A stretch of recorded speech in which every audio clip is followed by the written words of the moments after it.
Downtown के इलाके में आज हम हैं हवा कदल में। हवा कदल जो है कश्मीरी पंडितों के यहाँ पर घर थे। 1990 के दशक में ये लोग यहाँ से छोड़कर चले गए थे। कश्मीर की चुनावी डायरी में आज हम आपको लेके जाएंगे गणपतियार के मंदिर। दरअसल आज गणेश चतुर्थी है, यानी गणेश जी का जन्मदिन है।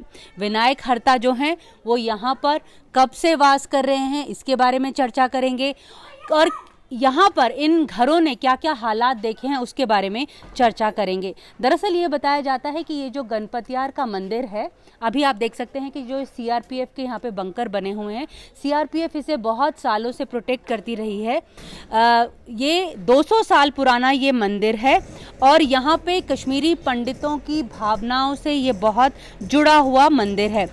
ये भी बताया जाता है कि ये जितने भी आसपास घर थे पहले, ये कश्मीरी पंडितों के थे और जब 1990 का दशक में जब यहाँ पर हिंसा हुई तो ये लोग यहाँ से चले गए थे और जम्मू चले गए थे। हम आपको आज अंदर लेकर जाते हैं और अंदर के नज़ारे भी दिखाएंगे कि अंदर क्या है। पहले आप यहाँ पर, ये मंदिर जो है वो झेलम नदी के किनारे पर बसा हुआ है। हम अभी गणपतियार के तट पर खड़े हैं। ये झेलम नदी है जो कई सदियों से यहाँ पर बह रही है और ये गवाह है कि यहाँ के इलाके ने क्या क्या झेला है। इसके बिल्कुल तट पर ही ये गणपतियार का मंदिर है। आप यहाँ से इसकी हालत जो है वो देख सकते हैं। दरअसल बोला जाता है कि जो मंदिर है 200 साल पुराना है और इसके आसपास जितनी भी ये बिल्डिंग्स हैं ये पंडितों के घरों की हैं। ये जो आप टूटी हुई बिल्डिंग्स देख रहे हैं, जो टूटी हुई खिड़कियाँ देख रहे हैं, यहाँ पे कभी बहुत सारी पंडित फैमिलीज रहती थी, लेकिन 1990 के दशक में इन सब लोगों को यहाँ से अपने घर छोड़कर जाना पड़ा। तब से इनकी हालत ऐसे ही है। ये टूटी हुई खिड़कियां जो हैं ये अपनी कहानी खुद बता रही हैं। वहाँ पे झेलम के उस पार भी बहुत सारे मंदिर हैं। वहाँ पर आप वो इस्कॉन का टेम्पल देख सकते हैं। उसके आसपास भी जो खिड़कियां हैं वो किस तरह से टूटी हुई हैं आप देख सकते हैं। साथ में ये भी बताया जाता है कि ये जो मंदिर है यहाँ पर बहुत सारे जो हैं अटैक्स हुए थे, इसे तबाह करने की कोशिश की गई थी। एक बार ऐसा हुआ था, ऐसी कहानी है कि कश्मीरी पंडितों ने, जब यहाँ पर अटैक हुआ तो कश्मीरी पंडितों ने गणेश की मूर्ति जो है वो झेलम नदी में फेंक दी और उस मूर्ति को तब रिकवर किया गया जब डोगरा रूल जो है वो आया था। अब हम आपको अंदर भी, जो अंदर की कहानी है वो बताएंगे, पंडित जी से भी मिलेंगे और सुनेंगे कि यहाँ के लोगों ने पिछले 3 दशकों से ज़्यादा जो है क्या क्या सहा है। आपको हम मंदिर के अंदर ले चलते हैं और दिखाते हैं और साथ में भव्य दर्शन भी करवाएंगे गणपतियार के। ये बहुत पुराना मंदिर है। लोग मानते हैं कि यहाँ पर जो भी आकर अपनी पूजा अर्चना करे उसे अपना फल ज़रूर मिलता है। सीआरपीएफ के लोग इसे गार्ड कर रहे हैं। अंदर जो है वो हवन चल रहा है। जैसा कि मैंने आपको बोला था, आज गणेश चतुर्थी है और गणेश चतुर्थी के दिन यहाँ पर स्पेशल पूजा जो है वो ऑर्गेनाइज हो रही है। कई कश्मीरी पंडितों के घर हैं यहाँ पर। इसके आसपास अगर सिद्धि विनायक गणेश जी को जो है वो विघ्न हर्ता भी बोला जाता है और उनकी आज का जो फेस्टिवल है वो दरअसल ज़्यादा महाराष्ट्र और कर्नाटक में बनाया जाता है, लेकिन क्योंकि हम कश्मीर में हैं, चुनावों का मौसम है, तो इसीलिए हमने सोचा हम अपना गणेश चतुर्थी यहीं पे मना लें। आप दर्शन कर सकते हैं भगवान के। 200 साल पुरानी ये इनकी मूर्त है। बहुत सारे कश्मीरी पंडित यहाँ पर आते हैं और पूजा करते हैं। इसका एक अपना इतिहास है। दरअसल कहा जाता है कि गणेश जी की पूजा सबसे पहले की जाती है जब भी कोई शुभ कार्यक्रम किया जाता है, तो क्योंकि ये विघ्नहर्ता है, सभी दुख जो हैं वो कष्ट जो हैं उनका निवारण करते हैं। तो कश्मीर की चुनावी डायरी में आज हम कुछ कश्मीरी पंडितों से भी बात करेंगे, उनकी जुबानी भी सुनेंगे कि उनकी क्या कहानी है, उन लोगों ने क्या क्या देखा पिछले 3 दशकों में। आइए कुछ बात करते हैं। ये कुछ बच्चे भी यहाँ घूम रहे हैं। आप कहाँ से आए हो? हम अपने घर से इधर अपने घर से आए हो? अच्छा, ये लोग तो अपने घर से यहाँ पर आए हैं। नाम पे ये है सिद्धि विनायक। हाँ। वो कम से कम 1800 साल पुरानी है। अच्छा। तो इसलिए इसको सिद्धि विनायक कहा जाता है। कहा जाता है और रिद्धि सिद्धि भी है साथ में।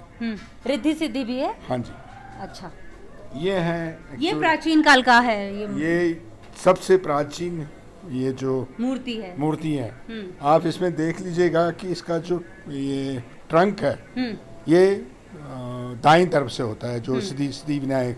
बाकी नॉर्मली या लेफ्ट से होगा या सीधा होता है, हाँ। लेकिन ये एक हिसाब से खंडित मूर्ति है। ठीक है, जब यहाँ पे मुस्लिम रूल थे तो इन्होंने इस ट्रंक को आधा काट दिया और बिल्कुल इसी के सामने ये जो जैलम है हमारा पीछे वहीं पे डाल दिया था। फिर हरि सिंह ने जब डोगरा रूल था यहाँ पे, उन्होंने जहलम का पानी, वेतस्ता का पानी अवंतीपोरा में रोका। ठीक है, तो फिर खोद के निकाल के ये, तो इसी के नाम पे ये बेसिकली ये दो ही मेरे ख्याल में पूरे विश्व हिंदुस्तान में, हाँ। हाँ, एक तो महाराष्ट्र में है सिद्धि विनायक और यहाँ पे है, और इसमें रिद्धि सिद्धि भी है। जो वो मंदिर है वो बाद में बन गया है, वो कम से कम 100 साल पुराना है, और जो उसकी मूर्ति है वो भी 100 साल पुरानी ही है। लेकिन जो महिमा जो है वो इसी की है। वो इस मूर्ति की है। तो चलिए सर, आपसे थोड़ी और भी चर्चा करेंगे, क्योंकि आजकल चुनावों का मौसम है और आप जो हैं वो कभी भी यहाँ से गए नहीं, क्योंकि हालात चाहे जितने भी बिगड़े, आप नॉन माइग्रेंट रहे और यहीं पर रहे। तो आप हमें कुछ उसके बारे में बताएं। आप इधर बैठे सर, कि कैसे हालात थे 1990 के दशक में और अभी के क्या हालात हैं उसके बारे में। एक्चुअली हालात जो खराब हुए हैं वो 86 से ही खराब हुए, जब एक छोटा सा कम्युनल राइट्स हुए थे यहाँ पे आतनाक साइड में, और कुछ मंदिरों को जलाया गया था शिवरात्रि के दिन, और कुछ पंडित घरों को भी लूटा गया था। लेकिन 89 एकदम नहीं हुआ। इसकी जो प्लानिंग थी राइट फ्रॉम 1971 से ही थी, जो पाकिस्तान कर रहा था। क्योंकि पाकिस्तान जब ये बांग्लादेश बन गया तो हिंदुस्तान से बदला लेने के लिए उन्होंने ये कोशिश की, क्योंकि ये ऑलरेडी एक डिस्प्यूटेड टेरिटरी है इंटरनेशनल लेवल पे। पहले उन्हें पंजाब को कोशिश की थी कि उसको अलग करने के लिए, वहाँ पे वो नाकाम रहे, क्योंकि यहाँ पे जो सेंटिमेंट्स थे मेजॉरिटी कम्युनिटी के वो ऑलवेज रहे हैं पाकिस्तान की तरफ, क्योंकि एक इस्लामिक देश बन चुका था। तो उस वजह से, और दूसरी बात ये थी कि हम जो कश्मीरी पंडित, क्योंकि हम बहुत कम यहाँ पे पॉपुलेशन थी, यही 3-3.5 लाख के करीब और 80,000 के करीब परिवार रहते थे कश्मीर में 89 में। तो हमें हमेशा ही इस नज़र से देखा जाता था कि ये जो कश्मीरी पंडित है ये प्रो इंडियन हमेशा रहा है, और जो भी यहाँ पे सेंट्रल लॉज आते हैं वो कश्मीरी पंडितों की ही वजह से आ रहा है, जो कि गलत है। ठीक है, तो 89 स्टार्ट हुआ। पहले 88 में कुछ बम ब्लास्ट हुए, ज़्यादातर भारत सरकार के जो ऑफिस थे उन पे, या उनके जो गाड़ियाँ थी ऑफिशियल उन पे हुए। फिर 89 में हुआ। फिर 89 में टिकला टिबलू जी हमारे यहाँ पे एक कदावर नेता थे जो कि बीजेपी के साथ थे, संघ के साथ थे, उनको मारा गया। लेकिन उस समय भी कश्मीरी पंडित नहीं भागे यहाँ से, सितंबर 89 में। फिर 19 जनवरी जब 19 जनवरी का जो एपिसोड है 19, 20 और 21 जनवरी का, क्योंकि 20 और 21 के दरमियान जो यहाँ पे कर्व कदल मैसेकर जो हुआ वो क्यों हुआ, उसके पीछे क्या कारण थे, नहीं होना चाहिए था वो, लेकिन हुआ। तो हम जो एनालिसिस हमने पिछले 30 साल से हम कर रहे हैं, 25 साल से, कि हुआ क्या बेसिकली, तो एक प्री प्लान था, और दूसरा ये था कि कश्मीरी पंडितों को कश्मीर से भगाना है, बाय हुक और बाय क्रुक। ठीक है, जब टारगेट किलिंग स्टार्ट हुई, फिर पोस्टर्स निकले, फिर मस्जिदों में नाम निकलते थे, आज कल इस फलानी को मारना है, इसको मारना है। उसमें 60% कश्मीरी पंडित हुआ करते थे और 40% मुस्लिम जो कि पॉलिटिकल पार्टीज के साथ वाबस्ता थे, क्योंकि एक मैनस्कुल माइनॉरिटी थी। इसलिए हमारे कुछ हमसाया आए हर एक जगह पे कि आपका नाम है इसमें, आप यहाँ से चले जाइए। और हमारा मानना है कि 60% कश्मीरी पंडितों को यहाँ के कश्मीरी मुसलमान के जो नेबर्स थे, हमसाया थे या कोलीग्स थे या फ्रेंड्स थे, उन्होंने बचाया, वरना यहाँ से कोई जिंदा नहीं निकलता। लेकिन मंशा ये नहीं था कि पूरी कश्मीरी पंडित को ही, जैसे कि 1947 में पूरे के पूरे गांव, चाहे मुस्लिम गांव थे या हिंदू गांव थे, जब ये पार्टीशन हुआ उनको ख़त्म किया गया, वो मंशा नहीं थी। अगर वो मंशा होती यहाँ के आम कश्मीरियों को, तो कुपवारा से लेके या टंगदार से लेके जो वहाँ पे हमारे कश्मीरी पंडित हैं, इतना ट्रैफिक भी नहीं था, इतनी व्हीकल्स भी नहीं थे, तो कोई यहाँ से ज़िंदा वापस नहीं जाता। तो ये एक सच्चाई है। और जब टारगेट किलिंग स्टार्ट हुई, उसके बाद यहाँ के लोगों ने उस समय मेजॉरिटी ने अपना हाथ थोड़ा सा पीछे खींच लिया। उसमें दो वजह थी। एक जो प्रोपेगेंडा चल रही थी पाकिस्तान की ओर से, आज़ाद कश्मीर जो रेडियो था, बीबीसी ने भी उसमें काम किया, जो बीबीसी उर्दू था, वॉइस ऑफ अमेरिका ने भी काम किया उसमें उस समय, जर्मनी की जितने भी उर्दू न्यूज़ थे इंटरनेशनल, उन्होंने बहुत बड़ा उसमें एक रोल प्ले किया। क्योंकि जिस हिसाब से जल्द से जुलूस निकलते थे उन दिनों, तो ये लग रहा था कि हमें भी लग रहा था कि हिंदुस्तान इसको छोड़ने वाला, क्योंकि हज़ारों में नहीं लाखों में लोग निकलते थे। बट अनफॉर्चुनेटली हम टारगेट हुए, केपी टारगेट हुए। 13 मार्च 1989 से लेके 31 मई 1990 तक जो हमारे पास जो लिस्ट है, जब से कम से कम सब कश्मीरी पंडित यहीं पे थे, लगभग 200 कश्मीरी पंडितों को मारा गया पूरे कश्मीर में। अब माइग्रेशन जब स्टार्ट हुई, एक्सोडस जब स्टार्ट हुआ, वो एक्चुअली 19 जनवरी को नहीं हुआ। कुछ लोग चले गए, मैक्सिमम लोग यहीं थे। मुझे पूरा याद है कि 20 और 21 तारीख फरवरी 1990 को हमने शिवरात्रि बनाई, और हम शिवरात्रि में जो मिट्टी के बर्तन होते हैं, हम उसमें यूज़ करते हैं अपने घरों में। तो यहाँ पे एक मेला लगता था, यहाँ पे हवा कदल में, रैनावारी में, इस तरह डाउन में, इस तरह टाउन में। तो सभी लोग, हम भी गए, मैं अपने पिताजी के साथ गया, तो हमने वो जो भी बर्तन हमें चाहिए थे वो लिया। तो हमने ये जो शिवरात्रि या हेरत जो हम बनाते हैं 2 दिन पहले शिवरात्रि से, बड़े अच्छी तरह से बनाए, लेकिन डर का माहौल था। फिर जब टारगेट किलिंग स्टार्ट हुई 13 मार्च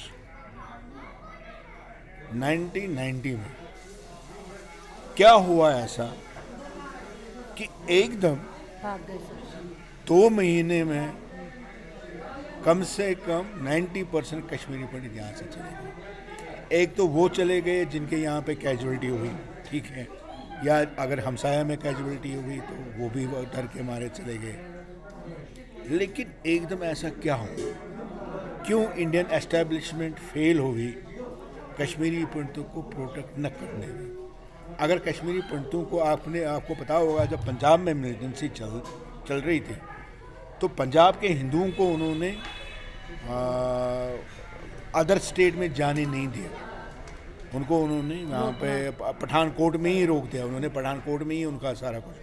तो यहाँ पे भी वो कर सकते थे कि हमारा यहाँ पे काजीगुंड एक बड़ा इलाका था, वहाँ पे ये सारे एडजस्ट हो सकते थे, लेकिन government allowed them to go to Jammu, ठीक है। अब दूसरी बात ये भी रही कि हमारे कम्युनिटी में ये भी था कि हम मुट्ठी भर कौम है, तो हमारे लिए एक अच्छा सा मतलब रिहैबिलिटेशन एक प्लान होगा वहाँ पे। लेकिन जब वो सड़क पे उन्होंने रातें गुजारी, जो कभी निकले नहीं यहाँ से, हमारे जो दादा दादी, नाना नानी, जिन्होंने कभी श्रीनगर नहीं देखा था, अब एकदम वो उस मौसम में चले गए जहाँ पे 40-45 डिग्री टेम्परेचर था, तो सड़कों पे लोग रहे। उसके बाद गवर्नमेंट ने वहाँ पे वो टेंट सिस्टम खड़ा कर दिया। लेकिन एक चीज़ था कि सभी लोग जो यहाँ से चले, उनको लग रहा था कि 2-3 महीने हमें रहना है, इसलिए कम से कम 60% जो कश्मीरी पंडित यहाँ से चले गए, उनके जो बिलोंग्स थे घर में, उनने यही छोड़ दिया। लेकिन ऐसा कुछ नहीं हुआ। और same was with the Muslims also. कि उनको लग रहा था 2-3 महीने का 1 महीने का काम है, आ जाएंगे, आज़ादी नहीं आज़ादी आ जाएगी, आज़ादी आ आज़ादी आ जाएगी, क्योंकि माहौल ही ऐसा था, एस्टेब्लिशमेंट भी पूरी कोलैप्स हुई थी। फिर जब टारगेट किलिंग स्टार्ट हुई, अब जिस फैमिली को लगा तो वो चले गए यहाँ से। फिर भी हम कम से कम 5,000 फैमिलीज 1992 की मैं बात कर रहा हूँ, 5,000 फैमिलीज यहाँ कश्मीर में रही, उन्होंने पलायन नहीं किया। और सबसे ज़्यादा जो टेररिज्म का जो बर्डन है वो हमने झेला है, जो यहीं पे रहे। जो अगर आप मैसेकर्स की बात करें, नादिंग मार्ग, वंदाहमा, जो मेन मैसेकर जो हुए हैं, या 90 में कुछ मैसेकर्स हुए हैं हमारे श्रीनगर में भी, जिसमें 4-5 लोगों को, एक फैमिली को ही उन्होंने टारगेट किया और ख़त्म किया। फिर जिसको जैसा लगा, जैसी सिक्योरिटी उसको लगी तो वो निकले। अगर मैं अपनी इंडिविजुअल की बात करूं, मैंने भी 2 बार, मुझे भी 3 बार थ्रेट आ गए। हमारे घर के मेन दरवाजे पे भी पोस्टर लगे कि आप निकले 7 दिन के अंदर वरना आपके ख़ानदान को ख़त्म किया जाएगा। इसी तरह 808 फैमिली जो रह रही हैं कश्मीर में, जिन्हें कभी पलायन नहीं किया, सबका मतलब यही एक हाल है, स्पेशली जो गांव में रहते थे या डाउनटाउन में रहते थे। हम क्यों रहें हमें नहीं पता। मैं ये नहीं कहूँगा कि हमारे पास पैसे नहीं थे, मैं ये नहीं कहूँ कि मुझे गणपति के साथ, इस गणपति यार मंदिर के साथ या किसी और मंदिर के साथ या अपनी मातृभूमि के साथ बहुत प्यार था, नहीं। हमने भी कोशिश की निकलने की, लेकिन नहीं निकल पाए। या तो ऊपर वाले की मर्ज़ी थी यहाँ पर रहने की, क्योंकि कोई ना कोई वॉइस होनी चाहिए कश्मीर में, कुछ मंदिर खुले रहने चाहिए, ताकि आने वाले समय में, जैसे कि आज लोग आते हैं, टूरिस्ट आते हैं, यात्रीज आते हैं, हमारे कश्मीरी पंडित भाई जो बाहर है वो आते रहते हैं, तो वो भी एक वजह हो सकती है। लेकिन अगर आप मुझसे पूछें कि क्यों रह गए आप, क्योंकि मैं छोटा था, I was just 25 years old at that time, तो प्राइम यूथ में था। मेरी छोटी बहन थी, मेरा छोटा भाई था, वो उन्होंने उन्हीं समय में मैट्रिक किया हुआ था, वो जाते थे कॉलेज जाते थे। फिर और मैं ये नहीं कहूँ कि हमारे साथ कुछ नहीं उन्होंने किया, हमने भी बहुत झेला, लेकिन हमने 2 गन को फेस किया। वह ऐसे कि जब हमारे सिक्योरिटी फोर्स आते थे क्रैक डाउन फ्रिस्किंग करने में, जैसे कि ये मोहल्ला बहुत बड़ा मोहल्ला था गणपतियार का, यहाँ पे जो रेशो था पॉपुलेशन का, बस 80-20, 80 कश्मीरी पंडित रहते थे और 20। जब 80 में से यहाँ पे उस समय कुछ 10 घर रहे, मैं 90 की बात करूँ। अब जब सिक्योरिटी फोर्स आते, BSF, CRP, आर्मी, सारे घर खाली, लेकिन संजय तिको अपने घर में बैठा अपनी फैमिली के साथ, वो भी कुछ मैंने पजल हो जाते, वो गालियाँ देते थे, they use the unparliamentary language against us, और वो कहते थे हमें कि आप इनका साथ दे रहे हो, इनका खाना दिला रहे हो, इनको शेल्टर दे रहे हो, वैसा कुछ नहीं है। And so was with the non state actors, वो कह रहे हैं वो भारत सरकार ने इसलिए इनको यहाँ पे रखा ताकि ये फोर्स उसको हेल्प कर सके। ना वो सच है ना ये सच सर, है। अभी कितनी फैमिलीज हैं यहाँ पर? अभी मतलब जो नॉन माइग्रेंट, हाँ 808 फैमिलीज थी, ठीक है। लेकिन जब 21 में टारगेट किलिंग स्टार्ट हुई, जब हमारे बिंद्रू साहब को मारा गया, वो 18 साल के बाद एक नॉन माइग्रेंट कश्मीरी पंडित को मारा गया। लास्ट जो मैसेकर हुआ था 2003 में नादिमर का याद होगा, जहाँ पे 24 कश्मीरी पंडितों को मारा गया था रात को, वो 18 साल के बाद वो किलिंग हो गई। तो उसके बाद अभी तक 40 फैमिली से यहाँ से चली गई हैं, या तो वो सिटी में आई हैं या जम्मू चले, मैक्सिमम तो जम्मू चले गए हैं, और बाकी भी कोशिश कर रहे हैं, क्योंकि हालात बेटर नहीं है।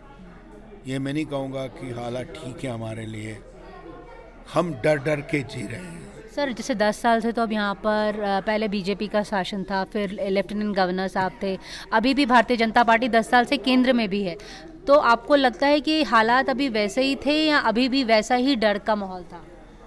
नहीं, अगर आप ओवरऑल सिचुएशन देख लीजिए तो आपको यहाँ पे पीस दिखाई देगा, लेकिन डर का माहौल इसलिए है कि कोई खुल के बात नहीं कर पा रहा है। और मुझे बताइए 10 सालों में कश्मीर बीजेपी गवर्नमेंट ने ओवरऑल कश्मीरी पंडितों के लिए क्या किया?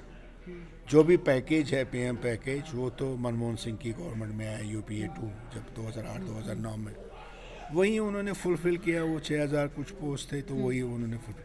बाकी उन्होंने क्या किया? हमारे लिए तो कुछ नहीं किया। जिन्होंने जब हम वाजपेयी जी से मिले, लेट वाजपेयी जी से मिले, क्योंकि मैं देवगौड़ा HD देवगौड़ा से लेके आज के प्राइम मिनिस्टर तक मिला हूँ, तो सभी यही बड़ी शाबाशी देते थे कि आपने जमहूरियत को यहाँ पे, सेकुलरिज्म को, भारत माता का झंडा यहाँ पे रख लिया है, हम आपके बहुत शुक्रगुजार हैं। मैंने कहा इससे कहने से तो मेरा पेट तो नहीं भरेगा, हमारे भी कुछ प्रॉब्लम्स है जो हम फेस कर रहे हैं, और आने वाले समय में you will not find any Kashmiri pandits in the valley. अब जो कश्मीरी पंडित आए हैं जो कि अभी मैं तो उनको गेटोज ही कहूँगा, वो ट्रांजिट कैंप में वो अपने घर नहीं जा सकते हैं, और जैसे ही हालात यहाँ पे ख़राब हो जाते हैं वो यहाँ से निकल के फिर अपने जम्मू चले जाते हैं। और उन्होंने अभी कश्मीर को, अपने वतन को अभी अपना घर नहीं माना है। वो अभी भी कहते हैं हमें घर जाना है। अगर मैं बाहर जाऊँगा तो मैं कहूँगा मुझे घर जाना है, वो कहेंगे आपका घर कहाँ का? मैं कहूँ तो मैं कश्मीर। बिल्कुल बिल्कुल। चलिए इन चुनावों में जैसे अब हर एक पॉलिटिकल पार्टी के मैनिफेस्टो में इस बार कश्मीरी पंडित्स का जिक्र है, तो आप इसे एक अच्छी बात मानते हैं? ये पार्टीज ने नहीं किया, ये पॉलिटिकल स्टंट है और कुछ भी नहीं है। हमारे लिए कुछ चेंज नहीं होने वाला है अनलेस एंड अनटिल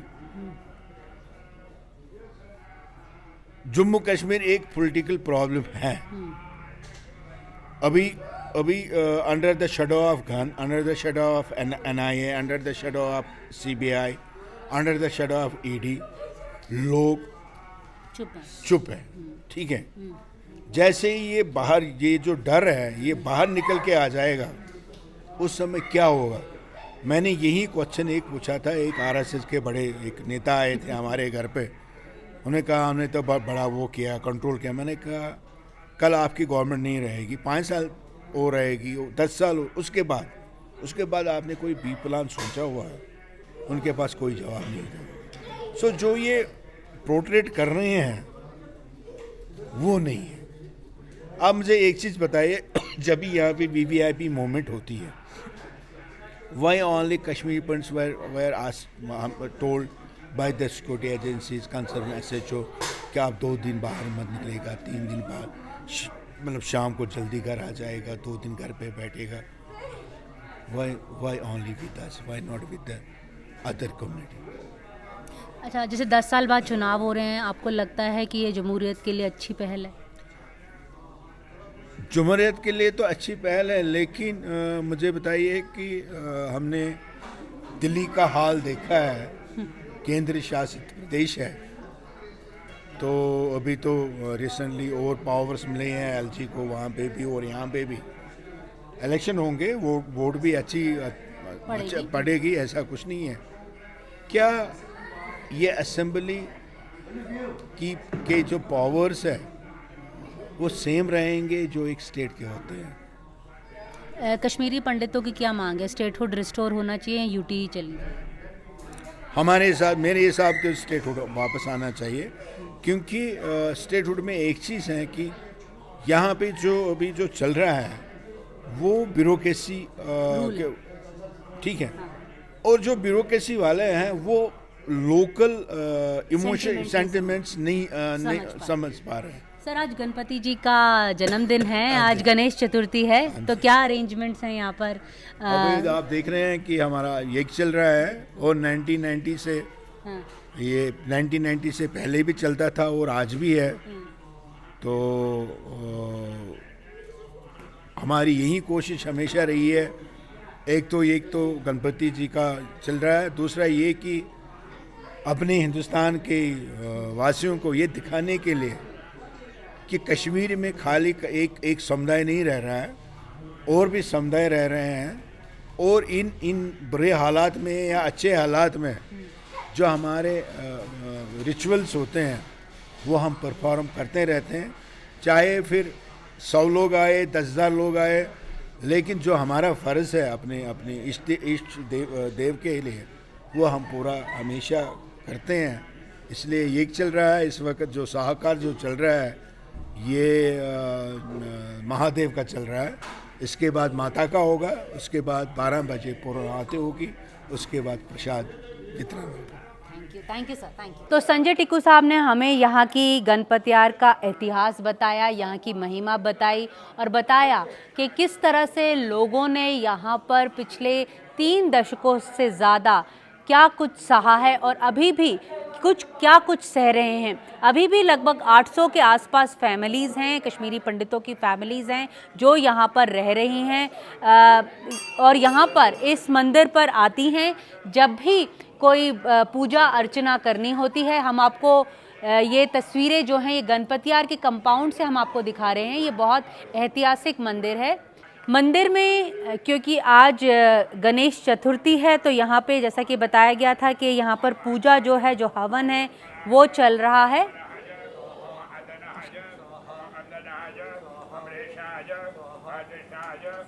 तो यहाँ पे जो है पूजा हो रही है, हवन हो रहा है और साथ में खाने पीने की भी तैयारी हो रही है। लड्डू बन रहा है कि नहीं बन रहा है? लड्डू तो सवेरे बनाए थे हवन के लिए। हाँ, वो दे दिए हमने। अच्छा, खाना बन रहा है। खाना बन रहा है यहाँ पे। खाने में क्या क्या है यहाँ? खाने में है दम आलू है, हाँ, कड़म का साग है, अरे वाह। बैंगन है, हाँ। खीर है हाँ, और दाल है। बहुत बढ़िया, बहुत बढ़िया। तो खाना बन रहा है यहाँ पर और यहाँ पर कुछ और भी कश्मीरी पंडित जो हैं वो यहाँ पर आए हुए हैं। हम उनसे चर्चा करते हैं कि क्या यहाँ पर इशू हैं। आप हमें बताएं कि यहाँ पर हाल क्या है, कुछ दिखाएं कि कब कब आप यहाँ पर आए हैं, क्या हुआ है? मैडम हम तो 1990 से ही रेगुलरली आ रहे हैं यहाँ पे बिकॉज आप मैं यहीं पैदा हुए थे? नहीं, पैदा तो मैं कहीं और, हाँ, सिटी में ही हुआ था। हाँ, ओरिजिनल मतलब जम्मू कश्मीर में? हाँ, जम्मू कश्मीर में। मैं लेकिन यहीं पे रह रहा था, हब्बा कदल में।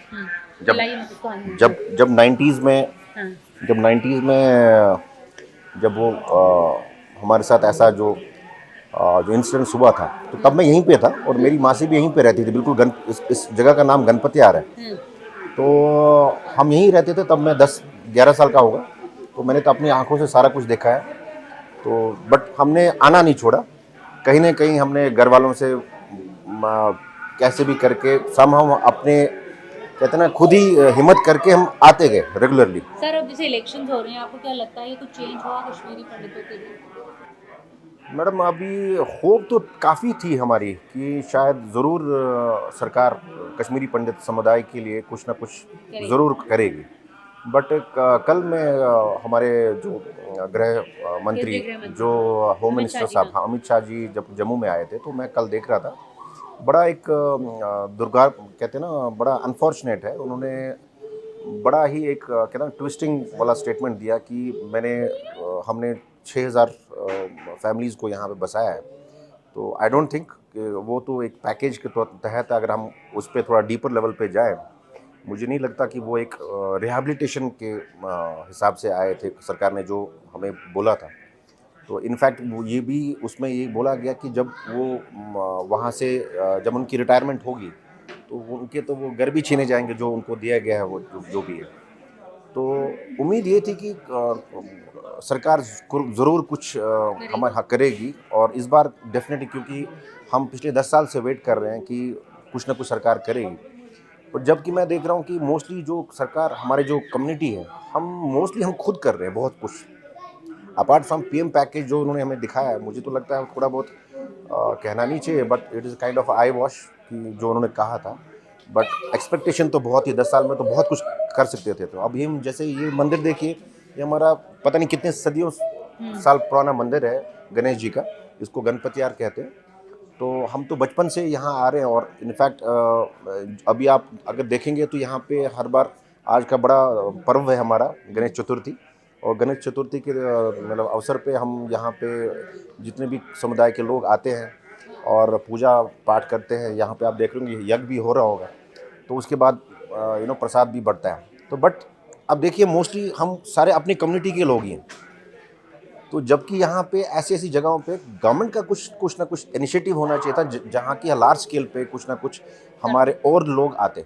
सर अब जैसे पॉलिटिकल पार्टीज ने भी कश्मीरी पंडितों को अलग अलग पॉलिटिकल पार्टीज ने अपने मैनिफेस्टो में रखा है, चाहे नेशनल कॉन्फ्रेंस हो चाहे पीडीपी हो, इवन जमात से मैं बात कर रही थी तो वो कह रहे थे कि दे आर मोस्ट वेलकम वापस आएँ। तो आप क्या कहते हैं कि ये सिर्फ मतलब ये सिर्फ कहने को है या मतलब क्या है? मैडम देखिए, हम तो कहते हैं मैं एक सोशल एक्टिविस्ट हूँ, बट मैं पॉलिटिक्स से नहीं जुड़ा हूँ। मैं यूजुअली मेरे ब्लड डोनेशन कैंप्स होते हैं ऑल ओवर इंडिया में, और हम तो बिना किसी रिलीजन समुदाय के अलावा हर किसी को हेल्प करते हैं। बट मैं पॉलिटिकल लेवल पे जो ये बात हो रही है, तो मैं देखता हूँ कि इतने साल तो ये सिर्फ ये बड़े बड़े वादे हैं, और हर किसी को पता है आज तक जितने भी चाहे मैनिफेस्टो बने, चाहे कितने वादे बने, तो उसके अगेंस्ट में कितने वादे पूरे हुए। तो ये बड़ा एक पूरा हमारा समुदाय उससे बड़ा पीड़ित है और दुखद भी है। हम बहुत होपफुल है कि जो करंट गवर्नमेंट है वो कुछ ना कुछ ज़रूर एटलीस्ट रिहैबिलिटेशन, जो परमानेंट रिहैबिलिटेशन जो चाह रहे हैं। हमारे बहुत से समुदाय के लोग, हमारी 3 पीढ़ियाँ अभी देखिए सर मैडम कि आज की जो मैं हूँ, मैं 3rd पीढ़ी हूँ। 2 पीढ़ियाँ तो हमारी मोस्टली, उसमें से बहुत लोग स्वर्गवास हो गए इस होप में कि हम कभी घर जाएंगे, हमारा कुछ होगा, हम कहीं वहाँ पहुँचेंगे। बट कुछ ना कुछ ठोस कदम, जो कुछ होप्स थी हमारी इस गवर्नमेंट से, वो हुई नहीं, वो पूरी नहीं हुई अभी। Thank you sir. तो सिद्धिविनायक के एक बार हम दर्शन और कर लेते हैं, क्योंकि आज गणेश चतुर्थी है। आज का जो दिन है पावन दिन है। हम दर्शन एक बार और कर लेते हैं। जैसे कि संजय टुक्कू साहब ने बताया था कि ये बहुत ही प्राचीन जो है मूर्ति है, थोड़ी खंडित है लेकिन बहुत इसकी महिमा है। ये दरअसल जो मंदिर है, वैसे कहते हैं कि यहाँ पे एक शिवलिंग भी था जो ज्येष्ठा माता मंदिर में 1989 में स्थापित कर दिया गया था, लेकिन यहाँ पर भी अभी आप एक मंदिर जो है, एक शिवलिंग जो है वो देख सकते हैं। आध्यात्मिक और सांस्कृतिक विरासत है और पहचान है ये मंदिर हिंदुओं के लिए। काफ़ी लोग यहाँ पर आते हैं। तो आज जो कश्मीर की चुनावी डायरी थी, आज हमने आपको गणपतियार में गणपति बप्पा के दर्शन कराए, खासकर इसीलिए क्योंकि आज गणेश चतुर्थी है। तो आज कश्मीर की चुनावी डायरी में हम आपको लेकर आए थे गणपतियार, और हमने आपको गणपति बप्पा के दर्शन भी करवाए। आज गणेश चतुर्थी भी है। हम यही जो है आशा करते हैं कि कश्मीर के लिए ये गणेश चतुर्थी जो है कुछ अच्छे संकेत लेकर आएगी, कुछ अच्छी खुशखबरी लेकर आएगी। लोगों का कहना है कि 10 साल बाद यहाँ पर चुनाव हो रहे हैं, सियासत खूब हो रही है, लेकिन वो चाहते हैं कि इस बार जो है उन्हें एक साफ सुथरी सरकार मिले जो उनका सही से ध्यान रख सके। तो शुक्रिया दोस्तों, आज गणपतियार से मेरे साथ इतना ही। नमस्कार।